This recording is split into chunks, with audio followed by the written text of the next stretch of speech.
Okay. இன்னைக்கு என்ன பார்க்க போறோம்னா, பில்ட் இண்டஸ்ட்ரியல் அப்புறம் த மேஜிக்கல் கான்டினென்ட் சாப்டர் 34 அண்ட் 35 இத பார்க்க போறோம். ஏற்கனவே நான் 33 வரையும் அப்லோட் பண்ணிட்டேன். செக் பண்ணா செக் அவுட் பண்ணிருங்க. இப்போ நம்ம ஸ்ட்ரெயிட்டா வீடியோக்குள்ள போயிடலாமா? இப்போ ஸ்டார்ட்டிங் சீன்ல வந்து என்ன சொல்ல ஆரம்பிக்கிறாங்கன்னா, இவங்க தான் பார்த்தீங்கன்னா, நம்ம அர்மாண்டோட டீச்சரு. ஸோ அர்மாண்டோட டீச்சர் பார்த்தீங்கன்னா, ஒரு நோபலால துன்புறுத்தப்பட்டிருப்பாங்க. ஸோ அதனால பார்த்தீங்கன்னா, அவன் சொல்லிட்டுருக்கிறான், உங்கள ரிசர்ச்சையும் சேர்த்து செதச்சிட்டானுங்க. அதேமாரி பார்த்தீங்கன்னா, உங்களே கொலை பண்ணிட்டானுங்க. அந்த நோபல நான் சும்மா விடமாட்டேன் அப்படிங்கிற மாரி நம்ம அர்மாண்டோ வந்துட்டு ஒரு சபதம் எடுத்துட்டு இருக்காப்புல. ஸோ இதனாலேயே பார்த்தீங்கன்னா தான் நம்ம அர்மாண்டோவுக்கு வந்துட்டு அந்த நோபல்ஸ்னாலே சுத்தமாக பிடிக்காது. ஸோ அதனால தான் பார்த்தீங்கன்னா ஹீரோவும் வெறுத்திருப்பான். இதுக்கப்புறம் என்ன ஃப்ளாஷ்பேக் அப்படின்னு காமிக்கிறாங்க. 15 வருஷத்துக்கு முன்னாடி என்ன நடந்துச்சு அப்படிங்கிற மாதிரிலாம் காமிக்கிறாங்க. நம்ம அர்மாண்டோட டீச்சர் பேர் பார்த்தீங்கன்னா லிசல். ஸோ லிசல் வந்துட்டு என்ன பண்ணியிருப்பாங்கன்னா, நோபல்ஸுக்கு மட்டும் ஒர்க் பண்ணிருக்க மாட்டாங்க. மேக்ஸிமம் இந்த கிரேட்டஸ்ட் ஆல்கமி எல்லாருமே பார்த்தீங்கன்னா நோபல்ஸுக்கு மட்டும் ஒர்க் பண்ணுவாங்க. காமனருக்கு தேவையானதெல்லாம் உருவாக்கியிருக்க மாட்டாங்க. ஆனால் லிசல் ரொம்ப டோட்டலி டிஃப்ரெண்ட். காமனர்ஸுக்கு நிறைய பேருக்கு ஹெல்ப் பண்ணிட்டு இருந்திருக்காங்க. அந்த நேரத்தில் பார்த்தீங்கன்னா நிறைய வார்லாம் போயிட்டு இருந்திருக்கும். ஸோ அதனாலே பார்த்தீங்கன்னா நிறைய பேர் அனாதையாக இருப்பாங்க. அதில் ஒரு பையன் பார்த்தீங்கன்னா அர்மாண்டோ. ஸோ அர்மாண்டோ பார்த்தீங்கன்னா இவங்களும் தத்தெடுத்துக்கிட்டு இவனுக்கு சாப்பாடு போடுறது, இவனை வந்துட்டு பராமரிக்கிறது, அதேமாரி பார்த்தீங்கன்னா இவனை வந்துட்டு சந்தோஷமாக பார்த்துக்கிறது, அது மட்டும் இல்லாமல் இவனுக்கு வந்துட்டு அல்கமினா என்ன அப்படிங்கிற மாதிரி கற்றுக் கொடுக்குறது எல்லாமே பார்த்துருப்பாங்க. டீச்சர் அண்ட் ஸ்டூடெண்ட் மாதிரிலாம் இவங்க நடந்துக்க மாட்டாங்க. லிட்ரலி அம்மா மகன் மாதிரி நடந்துக்குவாங்க. அந்த ரேஞ்சுக்கு அர்மாண்டோவை நல்லா பார்த்துக்கிட்டவங்க தான் பார்த்தீங்கன்னா நம்ம லிசல். லிசலோட ரிசர்ச்சுக்கு வந்துட்டு பார்த்தீங்கன்னா நோபல்ஸ் பிடிச்சிருக்காது. ஏன்னு பார்த்தீங்கன்னா காமனருக்கு நிறைய ஹெல்ப் பண்ணுறதுனால. ஸோ அதனால் பார்த்தீங்கன்னா சோல்ஜரை விட்டுட்டு இந்த ஐஸ்லின் சிட்டியில் அவங்கள பார்த்தீங்கன்னா கொலை பண்ணியிருப்பாங்க. ஸோ அதுக்கப்புறம் தான் பார்த்தீங்கன்னா நம்ம அர்மாண்டோவும் பார்த்தீங்கன்னா இங்கே வந்திருக்கவே மாட்டாப்புல. அதுமாரி ரிசர்ச்சோட நோட்ஸ் எல்லாம் பார்த்தீங்கன்னா பாதி வந்து திருடிட்டும் போயிருப்பாங்க. ஸோ இதனால பார்த்தீங்கன்னா அர்மாண்டோக்கு சுத்தமாக பிடிச்சிருக்காது. நான் பழி வாங்கி அவன் அந்த நோபல்ஸ் எல்லாம் நோபலுக்கு கீழே நான் என்னைக்கு ஒர்க் பண்ண மாட்டேன் அப்படிலாம் சொல்லி அழுதுகிட்டு இருப்பாங்க. அப்போ பார்த்தீங்கன்னா அர்மாண்டோக்கு வெறும் 15 வயசு தான். ஸோ அந்த ரேஞ்சில் அவர் ரொம்ப கஷ்டப்பட்டு நிறுத்திருக்காரு. இந்த ஸ்டோரி எல்லாம் யார் சொல்லிட்டு இருக்கான்னு பார்த்தீங்கன்னா எல்ரியா. யாருக்கிட்டன்னு பார்த்தீங்கன்னா நம்ம ஹீரோ கிட்ட. ஹீரோ வந்து சொல்கிறான், நல்ல டச்சிங்கான ஸ்டோரி தான். அம்மா அதோட கன்க்ளூஷன் என்ன, இப்போ அர்மாண்டோ எங்கே இருக்கான் அப்படின்னு கேட்குறாங்க. நம்ம எல்ரியா வந்து காண்ட் ஆகுறாங்க. நான் எவ்வளோ கஷ்டப்பட்டு அவனோட கஷ்டத்தை சொல்லிட்டு இருந்தா நீங்கள் இப்படி கேவலப்படுத்துவீங்க அப்படிலாம் சொல்லும்போது நம்ம ஹீரோ வந்து சொல்லிட்டுருக்கான், நான் கேவலம்லாம் படுத்தலை. இப்போ அர்மாண்டோ ஓரளவு மாறிட்டான். என்னன்னு பார்த்தீங்கன்னா இன்னைக்கு நம்ம நாளைக்கு சோறு தேவைன்னு பார்த்தீங்கன்னா நம்ம வந்துட்டு நாளைக்கு ஒர்க் பண்ணி தான் ஆகணும். இல்லைன்னா நமக்கு சோறு கிடைக்காது. ஸோ நம்ம கஷ்டத்தை எல்லாம் நம்ம மாற்றி தான் ஆகணும் அப்படிங்கிற மாதிரிலாம் நம்ம ஹீரோ வந்துட்டு லைஃப் அட்வைஸ் எல்லாம் கொடுக்குறாப்புல. இதுக்கப்புறம் பார்த்தீங்கன்னா எல்ரியா வந்து சொல்லிட்டுருக்காங்க, இதேமாரி அர்மாண்டோக்கு இவ்வளோ மோசமாக நடந்ததுக்கப்புறம் அதுக்கப்புறம் அவன் பார்த்தீங்கன்னா நோபல்ஸே வெறுக்க ஆரம்பிச்சிட்டான். அதுமாரி பார்த்தீங்கன்னா நம்ம லிசலோட ரிசர்ச்சை கண்டினியூ பண்ண ஆரம்பிச்சிட்டான் அப்படிங்கிற மாதிரிலாம் நம்ம எல்ட்ரி வந்து சொல்லிட்டுருக்காங்க. ஹீரோவுக்கு புரிஞ்சிருது. ஃபைனலாக பார்த்தீங்கன்னா அவனோட ஃப்ளாஷ்பேக் தெரிஞ்சிருது. இப்போ அவன் எதை நோக்கி ஓடிட்டு இருக்கான்னு தெரிஞ்சிருது. ஸோ அதனாலே பார்த்தீங்கன்னா நம்ம அர்மாண்டோவை ஈஸியாக நம்மளுக்கு கீழே கொண்டு வந்துடலாம் அப்படிங்கிற மாதிரி ஹீரோ நினச்சிட்டு இருக்கான். ஆமாம், லிசல் ஒரு ரிசர்ச்னு சொன்னாங்களே, அது என்ன ரிசர்ச், எதுவும் பேர்லாம் தெரியுமா அப்படின்னு கேட்கும்போது நம்ம எல்ட்ரியா சொல்கிறாங்க, அது ஏதோ சொல்லிட்டு இருந்தாங்களே, என்னது ஸ்ட்ரீம்னு நினைக்கிறேன், ஸ்ட்ரீமை பற்றி தான் அதை பேசிகிட்டு இருந்தாங்க. எது ஸ்ட்ரீம் என்ஜினா அப்படிங்கிற மாதிரி ஹீரோ ஷாக் ஆகிட்டு கேட்குறான். ஆமாம், என்ன நீ எக்ஸாக்டாக என்ன சொல்ல வந்த அதை சொல்லு. அவங்க ஸ்ட்ரீமை பற்றி அதை அடிக்கடி பேசிகிட்டு இருப்பாங்க, அது மட்டும் தான் எனக்கு தெரியும். ஸ்ட்ரீமை வச்சு தான் ஏதோ சொன்னாங்க அப்படிங்கிற மாதிரிலாம் எல்ட்ரியான்னு சொல்லியிருக்காங்க. ஸ்ட்ரீம்லாம் எவ்வளோ பெரிய விஷயம் தெரியுமா? ஸ்ட்ரீம் இன்ஜினை உருவாக்குறதுலாம் அவ்வளோ கஷ்டம். இந்த காலகட்டத்தில் எவன்ட்டையுமே எது இருக்காது. எப்படி அது உருவாக்குனாங்க, எங்கே இருக்குது அப்படிங்கிற மாதிரிலாம் ஹீரோ வந்து கேட்டுட்டு இருக்கான். அந்த இடத்துல அவங்க சொல்கிறாங்க, அவங்க ஏதோ ஹார்ட் ஒர்க் பண்ணி ட்ரை பண்ணாங்க, அதுக்குள்ளே ஏதோ நோபல் போட்டு தள்ளிட்டாங்க. ஸோ அதை வந்துட்டு நம்மளுடைய அருமாண்டா தான் கண்டினியூ பண்ணிருக்காப்புல அப்படிங்கிற மாதிரிலாம் நம்ம எல்ட்ரியா சொல்கிறப்ப, சீக்கிரமா நம்ம போயிட்டு ஸ்டீம் இன்ஜினை பார்த்தே ஆகணும் அப்படிங்கிற மாதிரி நம்ம எல்ட்ரியா கூட்டிகிட்டு போயிட்டு இருக்காங்க. ஹீரோக்கு ஏன் இவ்வளோ க்யூரியாசிட்டியாக இருக்குன்னு பார்த்தீங்கன்னா, நம்ம உலகத்தை பொறுத்தவரை ஸ்டீம் இன்ஜினுங்கிறது ரொம்ப பழைய வெர்ஷன். நம்ம வந்ததுக்கப்புறம் பார்த்தீங்கன்னா ஆயில் இன்ஜின் அது இதெல்லாம் நிறைய உருவாக்கிட்டோம். ஆனால் என்ன, அதனாலே பார்த்தீங்கன்னா ஹீரோ வந்துட்டு அந்த மெக்கானிக்கல் இன்ஜினியர் படிக்கும்போது ஸ்டீம் இன்ஜினோடைய ப்ளூ பிரிண்ட் கிடச்சிருக்காது. அதோட பிரின்சிபல் மட்டும் தான் படிச்சிருப்பான். ஸோ அதனாலே பார்த்தீங்கன்னா அந்த ப்ளூ பிரிண்ட் கிடச்சிருக்காது.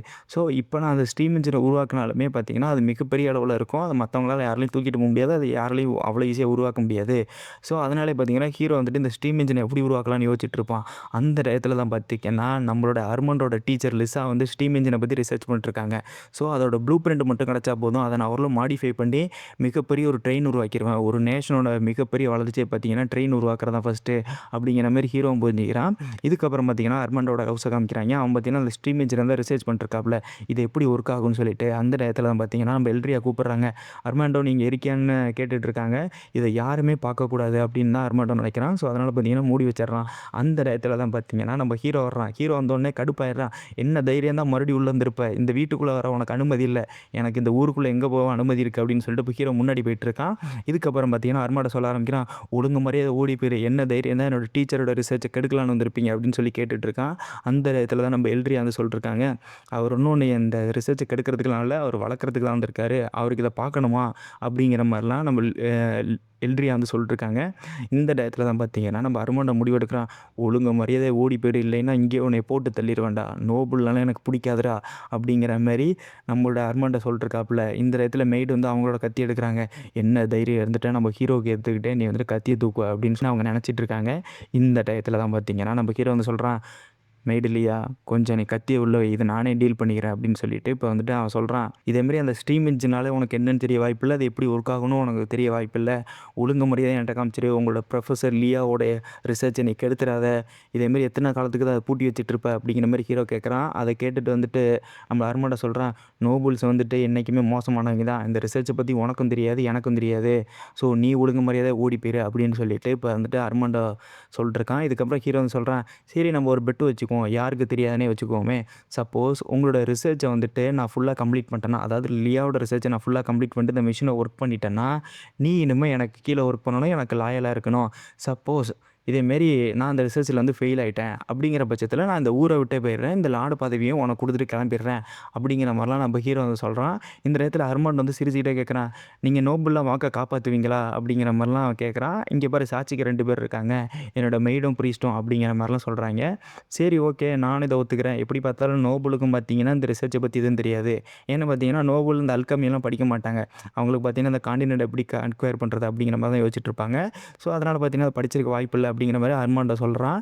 இந்த இடத்துல ஹீரோ வந்து சொல்லிட்டு இருக்கான், சரி இந்த பெட்டுக்கு ஒத்துக்கிறியா இல்லையாப்பா அப்படின்னு கேட்கும்போது நம்ம அர்மாண்டோ வந்து சொல்கிறான், சரி நான் அந்த பெட்டுக்கு ஒத்துக்கிறேன், ஆனால் அது மட்டும் பத்தாது, நீ வந்து என்ன தெரியுமா பண்ணுற, ஊரை விட்டு ஓடுற, அதேமாதிரி பார்த்தீங்கன்னா என்னோடய டீச்சர் கல்லறைக்கு வந்துட்டு மண்டிட்டு மன்னிப்பு கேட்டு நீங்கள் தான் மிகப்பெரிய ஆள் அப்படிங்கிற மாதிரிலாம் சொல்கிற, ஸோ இதை நீ ஒத்துக்குவியா அப்படின்னு கேட்கும்போது நம்ம எல்ட்ரியா வந்து சொல்கிறாங்க, அவர் மிகப்பெரிய ஆளுப்பா, இந்த ஊரை விட்டு போகிறேன்னு சொன்னது பெரிய விஷயம், நீ ஏன் கண்டிஷனை ஏற்றிக்கிட்டே போகிற அப்படின்னு சொல்லும்போது நம்ம அர்மாண்டோ சொல்ல ஆரம்பிக்கிறான், நோபல் தானே, கண்டிஷனுக்கு ஒத்துக்கங்க அப்படிங்கிற மாதிரிலாம் சொல்கிறாங்க. நம்ம ஹீரோ ஒத்துக்கிறேன், சரி நான் கண்டிஷனுக்குலாம் ஒத்துக்கிறேன், நான் மன்னிப்பு கேட்குறேன், ஊரை விட்டு ஓடிடுறேன் அப்படிங்கிற மாதிரிலாம் சொல்கிறான்.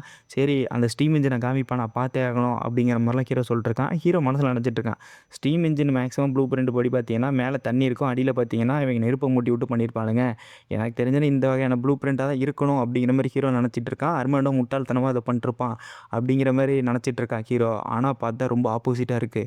பார்த்தீங்கன்னா முழு ஸ்ட்ரக்சர் ஆஃப் ஸ்டீம் இன்ஜினை பார்த்தீங்கன்னா இவங்க உருவாக்கியிருக்காங்க. அங்கே இருக்க மெய்டு லியாவும் அப்புறம் நம்மளோட ப்ரீஸ்ட் எல்ட்ரியாவும் பார்த்துட்ருக்காங்க. என்னடா அது டோட்டலி டிஃப்ரெண்ட்டாக இருக்குது, நான் அதை பொம்மைன்னு தான் நினச்சேன் அப்படிங்கிற மாதிரி பார்த்துட்ருக்காங்க.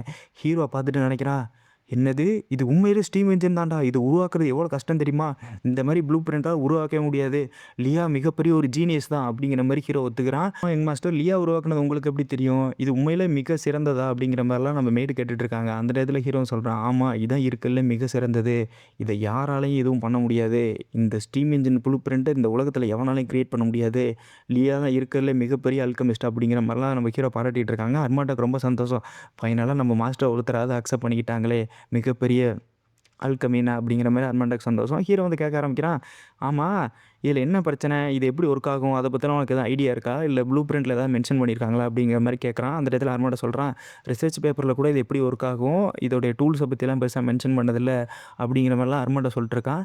சரி இது இன்டர்னலி எதுவும் இஷ்யூவாக தான் இருக்கும், உள்ளே பிரித்து பார்த்தா தெரிஞ்சிட போகுது அப்படிங்கிற மாதிரி ஹீரோ சொல்லிட்டுருக்கான். அர்மாண்டோ ஒத்துக்க மாட்டேங்கிறான், நீ உள்ளே பிரித்து இருக்கிறதையும் கெடுத்துருவ, ஒழுங்கு மரியாதை ஓடிப்போரு அப்படின்னு சொல்கிறான். அந்த இடத்துல நம்ம ஹீரோ சொல்கிறான், இது எப்படி ஒர்க் ஆகுதுன்னு உனக்கு தெரியல, இதை எப்படி ரிசர்ச் கண்டினியூ பண்ணுறதுன்னு உனக்கு தெரியல, எனக்கு மட்டும் தான் தெரியும், உள்ளது மெக்கானிக்கல் ஃபால்ட்டாக தான் இருக்கணும், நான் அதை சரி பண்ணுறேன் அப்படிங்கிற மாதிரிலாம் ஹீரோ சொல்கிறான். சரி அப்படிங்கிற மாதிரி அர்மாண்டோ ஒத்துக்கிறான்.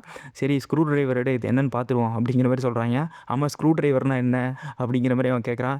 டேய் இதை அசம்பிள் பண்ணுறதுக்கு ஒன்று வச்சிருப்பாங்களடா, அது பேர் தானே ஸ்க்ரூ டிரைவர், அதை எடுத்து குடுறா அப்படிங்கிற மாதிரி எல்லாம் நம்ம ஹீரோ சொல்லிட்டுருக்கான். அசம்பிள்லாம் மேஜிக் வச்சு தான் பண்ணுவாங்க, எவனா டூல்ஸை வச்சு பண்ணுவானா அப்படிங்கிற மாதிரி அர்மாண்டோ கேட்குறான். அர்மாண்டோ யோசிக்கிறான், இது கூட தெரியல நீ எல்லாம் எப்படி அதை ஃபிக்ஸ் பண்ணுவ அப்படின்னு கலாச்சி விட்டுறான். ஸ்க்ரூ டிரைவர் கூட இல்லையா, மேஜிக் தானா, சரி விடு, ஸ்க்ரூ டிரைவர் இல்லைன்னா வேறு ஆயுதம்லாம் நம்மள்ட்ட இருக்குது அப்படின்னு நம்ம ஹீரோ நினைக்கிறான்.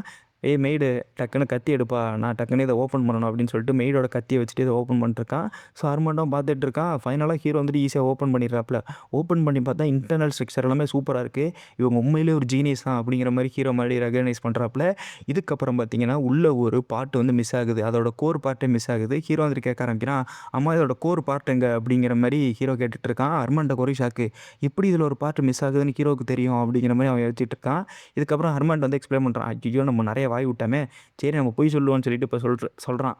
இதேமாரி அதோட கோர் பார்ட்லாம் ஒன்றும் கிடையாது, இதான் மொத்த ஸ்ட்ரக்சரு, இதில் நீ உனக்கு தெரிலங்கிறதுக்காக புழுவிட்டு இருக்காத அப்படிங்கிற மாதிரி அர்பன்ட்ட சொல்கிறான். இந்த டயத்தில் வந்துட்டு ஹீரோ கேட்குறான், இங்கே பாடுறா இதில் ஒரு பாடி பார்ட் மிஸ் ஆகுது, இது உன் கண்ணுக்கு தெரியல, இது இருந்தால் தான் பார்த்தீங்கன்னா அந்த மிஷின் கம்ப்ளீட் ஆகும் அப்படிங்கிற மாதிரிலாம் ஹீரோன்னு சொல்லிட்டுருக்கான். சரி நான் உண்மையை சொல்ல ஆரம்பிக்கிறேன். இதேமாரி பார்த்தீங்கன்னா ஒரு நோபல் தான் அதை திருடிட்டு போயிட்டான் அப்படிங்கிற மாதிரி சொல்லும்போது, எந்த நோபலு, எதுக்காக நோபலுக்கு ஒரு கியர் செட்டு தேவைப்பட போது, இந்த கியரை வச்சுட்டு எதுவுமே பண்ண முடியாது இந்த உலகத்தில் அப்படிங்கிற மாதிரி ஹீரோ சொல்லிட்டுருக்கான். அதுக்கு வந்துட்டு நம்மளுடைய அர்மாண்ட் வந்து எக்ஸ்பிளைன் பண்ணுறான், இங்கே இருக்கலே ஒரு சிறந்த நோபல் அவன் தான். அந்த நோபல் என்ன தெரியுமா பண்ணால், அந்த கியர் வந்துட்டு ஒரு ஸ்பெஷல் மெட்டீரியலால் ஆனது, அதுவும் டிராகன் கிறிஸ்டலால் ஆனது. ஸோ அந்த டிராகன் கிறிஸ்டலை தன்னோட ஸ்டாச்சுக்கு யூஸ் பண்ணால் நல்லா இருக்கும்னு சொல்லிட்டு அந்த நோபல் வந்துட்டு அந்த ஸ்டாச்சுக்காக அதை உருக்கி அதை பயன்படுத்திக்கிட்டான் அப்படிங்கிற மாதிரி சொல்கிறான். ஏதோ ஒரு ஸ்டாச்சுக்காக ஒரு கியரை அழிச்சிட்டாங்களா, என்ன தைரியம் இருக்கணும் அந்த நோபலுக்கு அப்படிங்கிற மாதிரி ஹீரோ காண்டாகுது. ஏன்னா இருக்கிறதுலே ஒரு மிக சிறந்த கண்டுபிடிப்பு தான் இந்த கண்டுபிடிப்பில் ஒரு பார்ட்டு தான், மிக முக்கியமான கோர் பார்ட்டு தான். அந்த கோர் பார்ட்டை ஒரு சிலைக்காக யூஸ் பண்ணிட்டீங்களடா அப்படிங்கிற மாதிரி ஹீரோ காண்டாகிறாப்புல. இதுக்கப்புறம் யார் இதை பண்ணது அப்படின்னு நம்ம ஹீரோ வந்து கேட்குறான். அந்த நோபலை உங்களால் டச்சு கூட பண்ண முடியாது அப்படிங்கிற மாதிரி அவன் சொல்கிறான். எந்த நோபலாக இருந்தாலும் நான் பழி வாங்கியே தீருவேன் அப்படிங்கிற மாதிரி ஹீரோ சொல்லிட்டுருக்கான். இதோட இந்த சாப்டரை முடிச்சிடுறாங்க. நான் சீக்கிரம் அடுத்தடுத்த சாப்டர் அப்லோட் பண்ண ட்ரை பண்ணுறேன். தேங்க்யூ, பாய்.